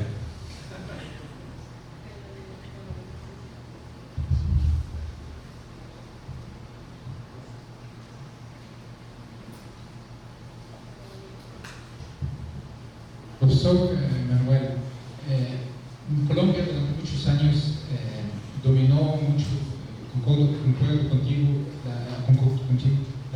perspectiva da morte da história, né, de Fukuyama, na pesquisa. Então, muitos pesquisadores nas universidades colombianas, durante muitos anos mesmo, eles defendiam de que fazer ciência não faz história. Eu ouvia isso muito na Colômbia, né? Então, tem que pesquisar o aqui ou agora, né? Não, essa é história. Isso eu via de professores eminentes, né, no cenário acadêmico colombiano, que representa, de certa maneira, uma colonialidade do saber. Fausto Borda representa uma diferença com este cenário. Ele traz uma contribuição para o estudo do fenômeno da violência na Colômbia. Ficou reconhecido. Eu gostaria um pouco de entender de como você lê a questão da violência. Né? Faz uns dias morreu o livro Torbay, não? Isso trouxe para mim na memória o cenário de Elisa Caetano. Eu estava esperando, ao falar de Fausto Borda, vou ouvir também algo da contribuição dele ao estudo do fenômeno da violência política, né? E como a gente vê isso com todas as teorizações narrativas, a questão da narrativa política do problema.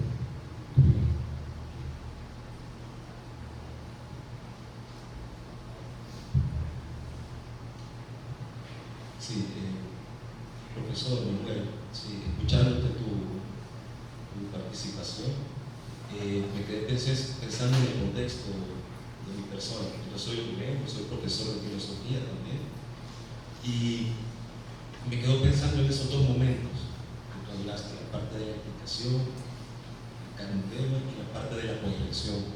Muchas veces el estudiante pues tiene la inquietud de querer comprender, pero se queda siempre en la parte de explicativa. Entonces mi pregunta va en ese sentido, ¿verdad? En tu experiencia pues, como docente, ¿cómo puedes hacer para que ese estudiante que tiene interés realmente sobre un tema específico, filosófico, pueda desarrollarlo? Tú ya dijiste lo del diálogo, me parece sumamente importante, pero no sé, me gustaría que si pudieras profundizar un poco más en eso, por favor.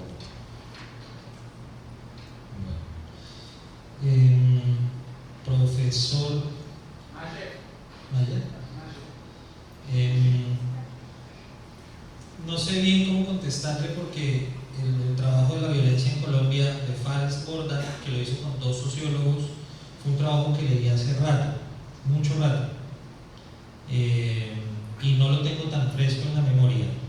Lo que podría decir es que es el primer trabajo sistemático sobre la violencia del país, primero, pero para los que no son colombianos, hay un periodo que los historiadores llaman la violencia con V mayúscula, que es el periodo que va de 1948, con la muerte, con el asesinato de un líder político, se llama Jorge Eliezer Gaitán, hasta un cierto acuerdo de paz en 1953, donde los partidos liberal y conservador se acordaron distribuirse el poder. 4 años tú, 4 años yo, 4 años tú, 4 años yo, y lo mantuvieron mucho tiempo. Entre el 48 y el 53 hubo un fenómeno monstruoso de violencia rural y urbana, sobre todo rural, liberales matando conservadores, conservadores apoyados por la Iglesia Católica matando liberales, matando líderes religiosos de denominaciones distintas al catolicismo, etc. Y ese es el periodo que estudia Fausto Borda. Y lo estudia mirando las condiciones sociológicas de la configuración de los partidos políticos, pero también narrando lo que hoy en día se conocería como la crueldad, ¿no? Entonces, ¿cuáles eran? Describiendo las prácticas de los grupos que estaban en disputa, las prácticas simbólicas de mal, diríamos. Por ejemplo, algo que le llamaban la corbata o la lengua de franela, y es que le cortaban aquí la garganta a la persona, le sacaban la lengua y se la dejaban como una corbata. Y esa era una práctica de las guerrillas conservadoras contra los liberales. y sigue siendo un trabajo de consulta para los que estudian la violencia. Claro que hoy en día ya hay muchísimas más explicaciones sociológicas, económicas, etcétera, sobre todo a partir del proceso de paz con las FARC, que tuvo mucho trabajo sistemático, luego el informe de la Comisión de la Verdad, que pues son 2000 y pico de páginas de informe en muchos frentes. Hasta ahí podría decirle algo, ¿no? Diría, es un trabajo pionero. Entre otras cosas porque también está recién fundada la Facultad de Sociología, la primera Facultad de Sociología en Colombia en el año 50. Sobre lo segundo, sobre la segunda pregunta, profe, pues tampoco sé muy bien qué hacer, pero aquí está el profe Freddy, no es que le vaya a pasar la palabra, pero le pueden preguntar a él más tarde. Él y un equipo de trabajo de muchas personas han desarrollado la investigación sobre distintos géneros discursivos en la escritura, en la enseñanza de la filosofía. Si me equivoco, después usted me corrige, ¿no? Entonces, ¿qué es lo que han hecho ellos? Primero, mostrar que la filosofía occidental se ha dicho de muchas maneras, se ha escrito de muchas maneras: el diálogo, la confesión, la carta, el aforismo, no solo el paper, no solo el ensayo, ¿no? La novela, la autobiografía. Entonces, a partir de esa constatación, porque es una constatación de esas tradiciones de escritura a lo largo de la historia de la filosofía, ellos se han dedicado a pensar y a poner en obra, a practicar cómo el uso de géneros literarios distintos al del paper, al del ensayo filosófico, sobre todo de esos géneros literarios que vinculan más la experiencia de la persona con el ejercicio de pensar, ayudan a que los estudiantes más jóvenes, porque esto está pensado sobre todo para pregrado, hasta donde entiendo, para grado, para la licenciatura, logren no solo entender mejor la filosofía, sino, diríamos liquerianamente, comprenderse a partir de ese género literario que usen, comprender su propia experiencia, su propia historia, comprenderse también como escritores, que es un género muy difícil, o sea, es un ejercicio muy difícil. Y hay unos libros que se pueden, tienen acceso abierto sobre ese punto en particular. Creo que esa es una manera. La quiero nombrar también porque creo que es un trabajo que vale la pena que circule en estos contextos. Gracias, profesor. Alberto. Sí. Yo voy a hablar en portuñol. Yo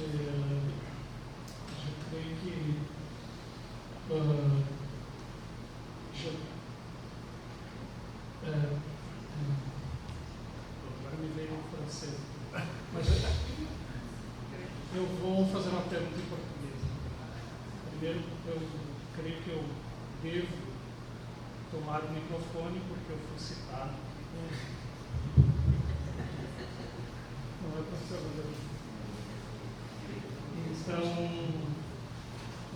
muitas graças por sua ponencia. Hay uma questão que me parece que poderia ser, então, contrariamente ao que colocou, né? Eu acho que há uma crítica importante que eu acho que você levanta, exatamente em relação ao instrumental epistemológico, fenomenológico e hermenêutico.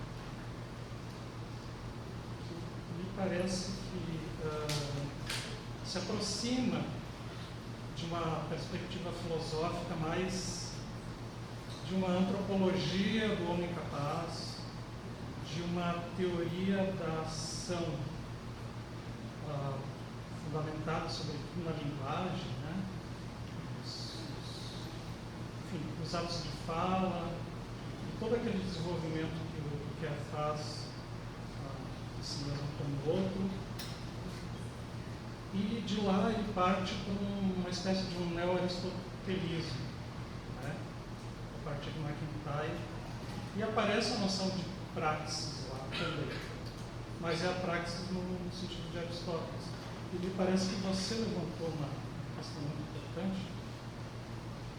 E evidentemente, né, a pergunta que eu quero fazer é muito simples.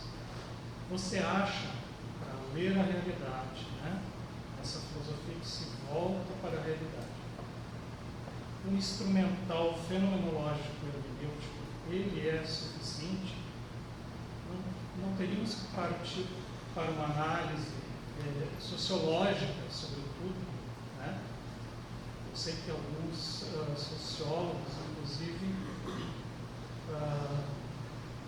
se introduzem nesse campo.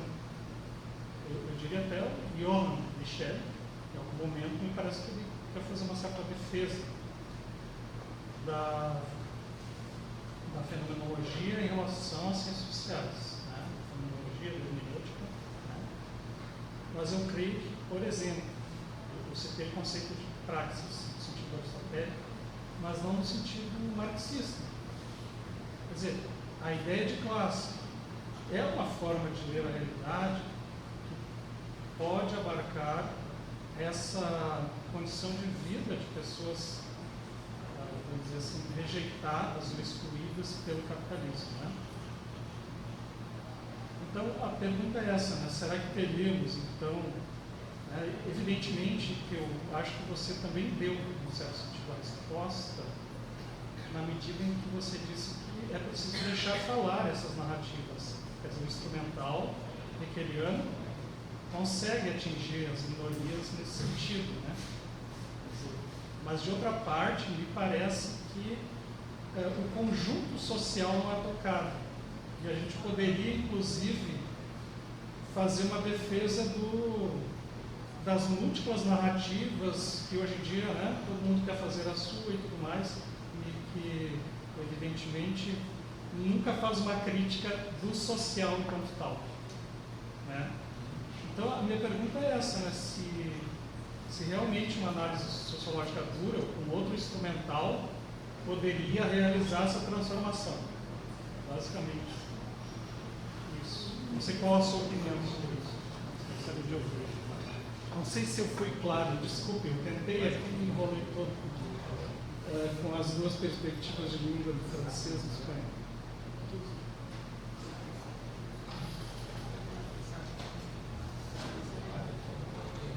Bueno,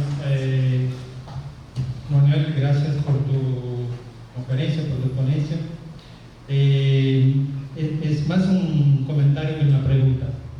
Cuando hablaste que tenía que traer la gente a la universidad, me hizo pensar en la ciencia ciudadana. No sé si ya he escuchado una cosa acerca de eso, pero es un proyecto más al sentido de cómo la gente que no es científico puede participar en la producción de la ciencia. Entonces hay proyectos para la agricultura familiar, por ejemplo, de los pueblos, para la conservación del planeta. Hay diversas maneras de hacerlo, pero yo hice una búsqueda rápida y no encontré sobre el grupo de lecturas, por ejemplo, ¿no? En esta forma que podríamos pensar. Y hay una plataforma que se llama CIVIS, que es una plataforma desarrollada por la Fiocruz de Brasil, que es una institución muy renomada en Brasil en la parte de la salud, pero tiene algunos brazos, algunas partes que también desarrollan toda la parte de la comunicación científica. Y hay algunos proyectos en España también Y sobre todo esta plataforma CIVIS trabaja con las acciones en América del Sur y Caribe. Es interesante pensar un poco sobre eso, aunque esté más basada en más centrada en la cuestión del desarrollo científico y todo eso. La otra cosa, cuando hablaste sobre la investigación narrativa, me hizo que ya estaba pensando en los trabajos de Daniel Pérez, Suárez Pérez, no sé si lo conoce, es un argentino que trabaja sobre la cuestión cómo los profesores pueden hacer relatos sobre las cosas que hacen en una clase, ¿no? De manera muy rápida producimos muchas cosas para resolver los problemas, ¿no? Intentamos hacer cosas, a veces salen bien, otras no, pero en general no hacemos un registro de eso, no se relata. Y hay una metodología que viene en dirección de los relatos de vida, de la formación e investigación, y en Brasil hay grupos muy fuertes sobre eso.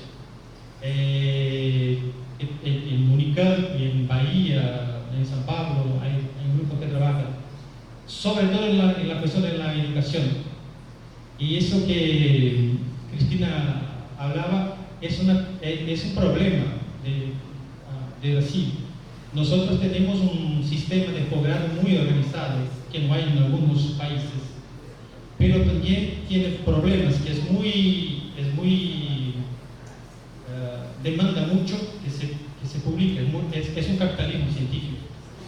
Entonces no se valora mucho acciones de acción en la comunidad, y se valora mucho más un paper, por ejemplo.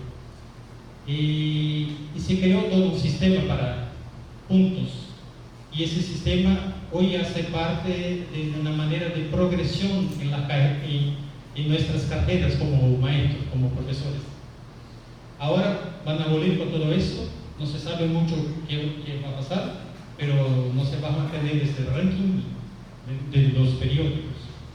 Y eso es algo bueno, tener un sistema organizado de posgrado, al mismo tiempo tiene toda la cuestión del capitalismo científico.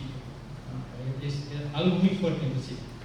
Y cuando hablaste sobre la investigación narrativa, yo estoy en un programa de un posgrado en enseñanza.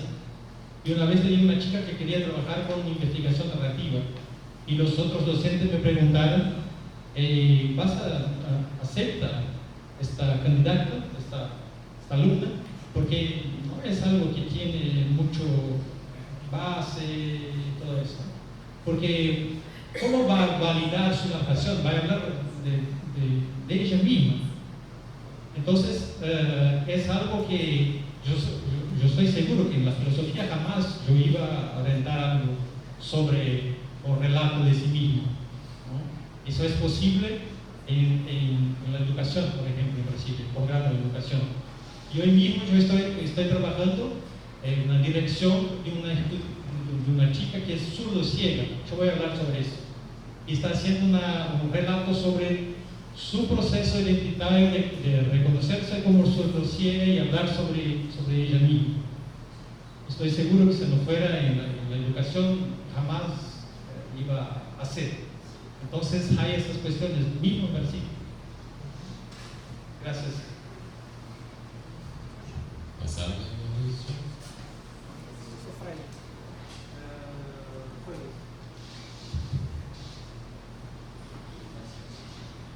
Manuel, muchas gracias por la presentación. Creo que mi pregunta toca un poco las inquietudes de algunos de los profes, los colegas que han participado ya, parte de lo del texto también, pero creo que también se sale un poquito. Tiene que ver con la didáctica entendida como ciencia y no meramente como el conjunto de las prácticas que realizamos en el aula. Usualmente el segundo concepto, al menos en Colombia, no sé aquí en Brasil, usualmente el segundo concepto es el más difundido, ¿no? Como que la didáctica es lo que hace el profe en el aula. Y y poco se piensa de la didáctica como ciencia de la educación. Entonces, digamos que el marco desde el cual quiero pensar la pregunta va en el sentido de la ciencia de la educación que llamamos didáctica. Su merced, digamos, al final de la presentación, pone un poco ese punto o ese desafío que tiene que ver con la enseñanza de la filosofía. Yo estoy, digamos, muy preocupado en el sentido positivo del término, o muy concentrado, mejor decir, en la enseñanza de la filosofía en bachillerato, ¿no? Al terminar la educación secundaria.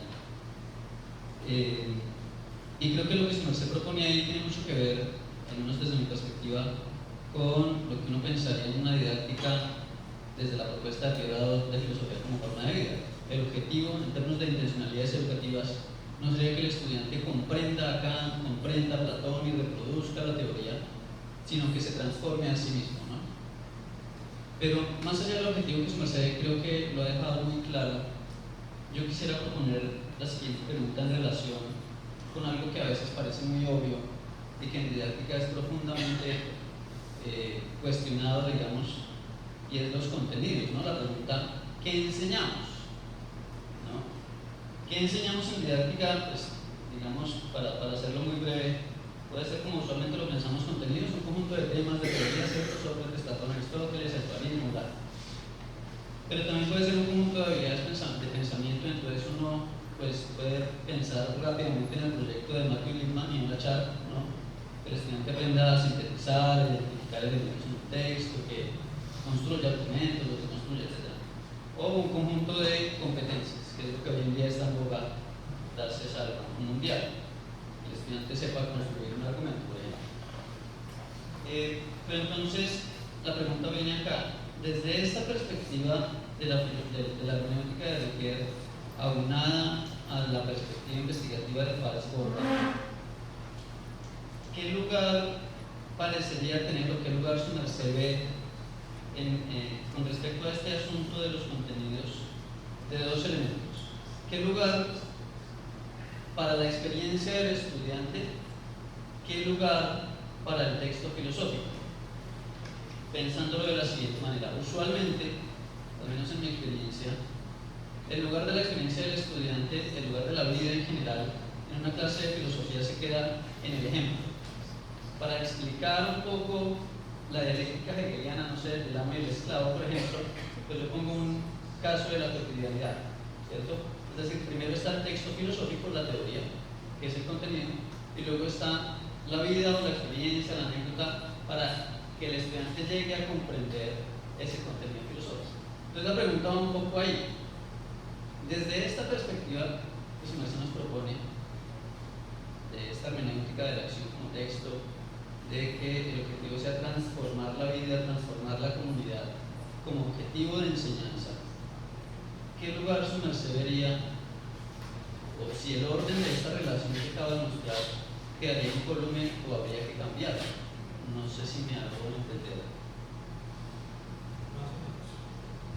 Gracias. Bueno, muchas gracias. Nunca pensé que todo derivara en temas de la enseñanza de la filosofía. Bueno, está bien. Profesor Roberto, creo que la respuesta es no. No creo que sea suficiente el arsenal de la fenomenología y la hermenéutica, pero sí tengo una convicción de que sin el arsenal de la fenomenología y la hermenéutica como forma de trabajo, difícilmente hay transformaciones que valgan la pena. Mire que eso, antes de comprenderlo vía Riquet, lo comprendí vía Freire, ¿no? La acción ciega, sin comprensión, la acción sin comprensión, sin estudio, sin teorización, es ciega, y la teorización por la teorización es estéril. De muchas maneras Freire habla de eso en distintos escenarios. Y luego lo que entiendo yo que hace es que sitúa que a veces es necesario poner un énfasis en un lugar y a veces es necesario poner el énfasis en otro. A veces es muy importante la acción y lo que hay que hacer es actuar, pero en otros momentos hay que reflexionar reflexionar, estudiar, etc. Y eso, curiosamente, esa idea que está en el texto de Educación y Autoridad brasileña, y luego la importancia del acto de la lectura, y luego aparece en Pedagogía del Oprimido.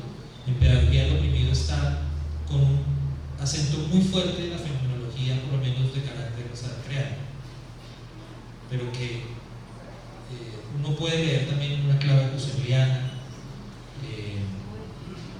y puede ser muy interesante. Lo que quiero decirles, insisto, creo que no es suficiente, pero es indispensable. Y en segundo lugar, también creería que depende de las preguntas que nos hagamos y de los énfasis que pongamos, por ejemplo, en los problemas de investigación.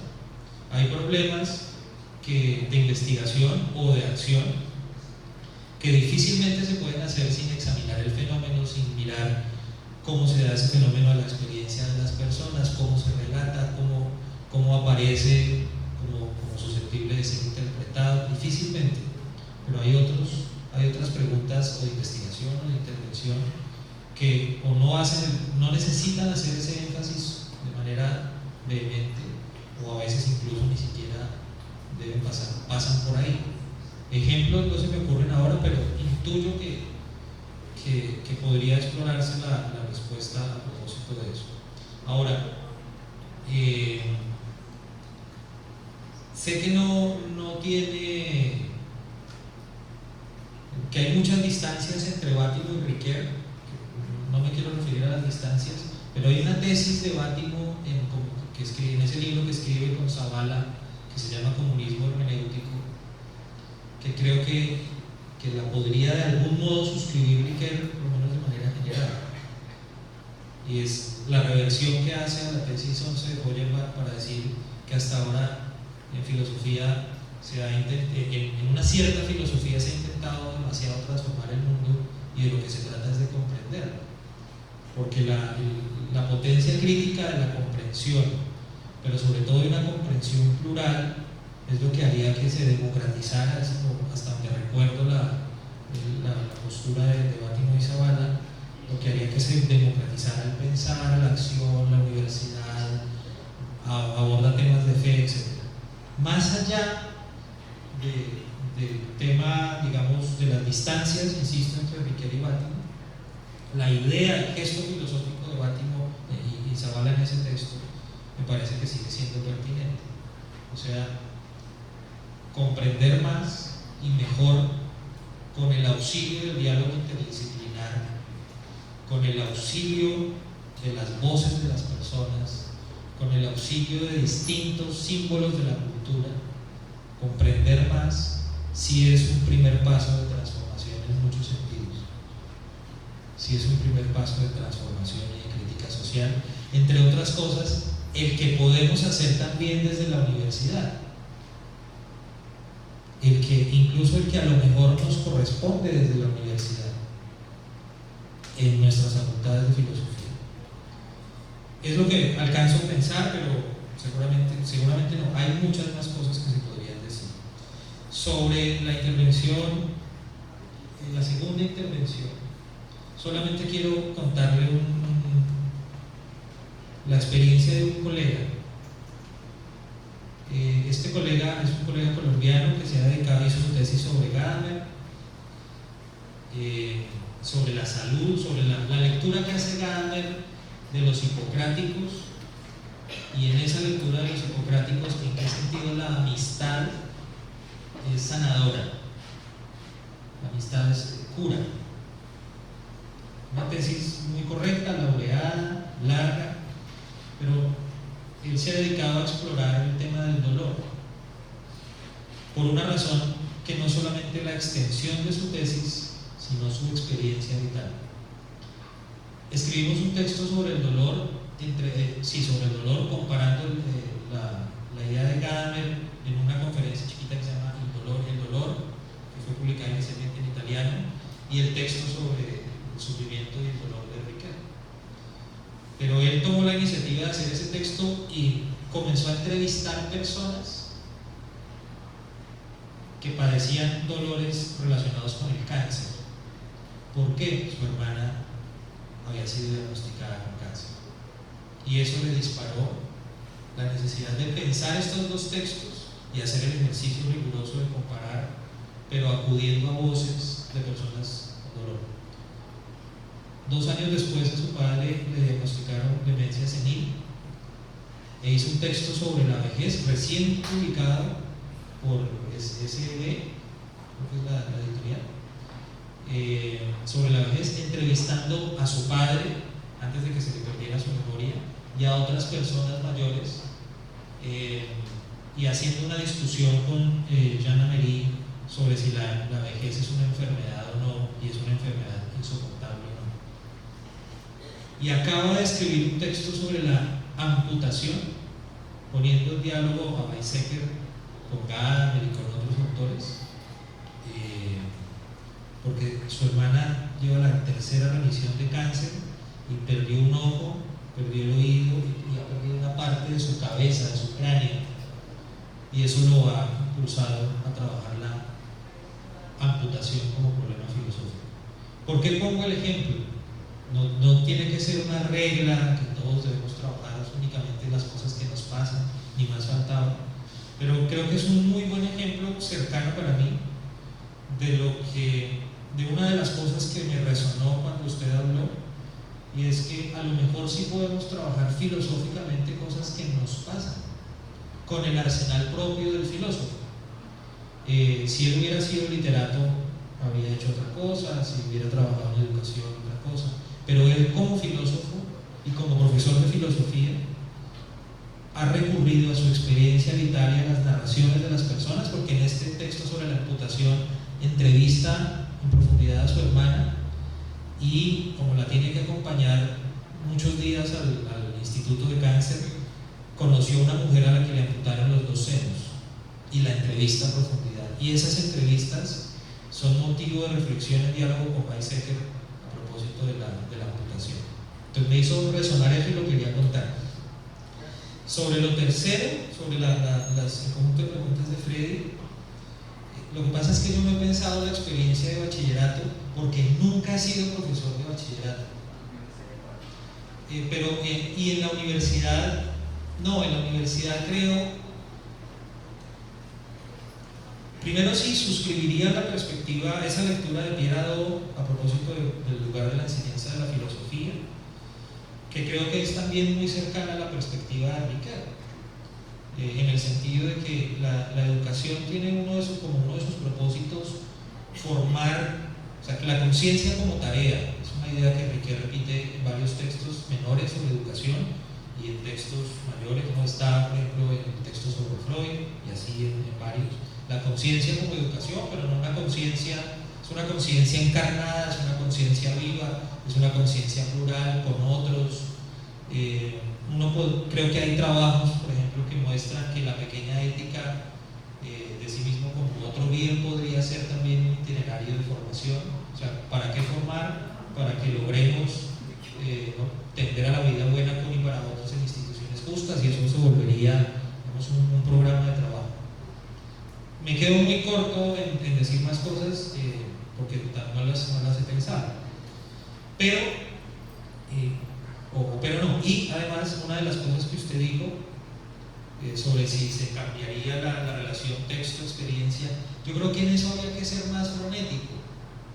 Habrá momentos en los que va muy bien comenzar con un texto filosófico y a partir de ahí generar preguntas y explicarlo. Incluso va muy bien comenzar con un texto filosófico y explicarlo exegéticamente, y esta palabra en alemán significa no sé qué, y en francés tal cosa, y esto creo que va muy bien porque hay que pensar esa clase en la que se trabajó ese texto en función de una intencionalidad formativa de todo el semestre, en la que en unas sesiones convendrá mucho comenzar con el texto, en otra quizás con una experiencia de lo que acontece en el aula, en otra quizás con un relato de vida de los mismos participantes, en otra quizás en un diálogo entre un recurso y otro.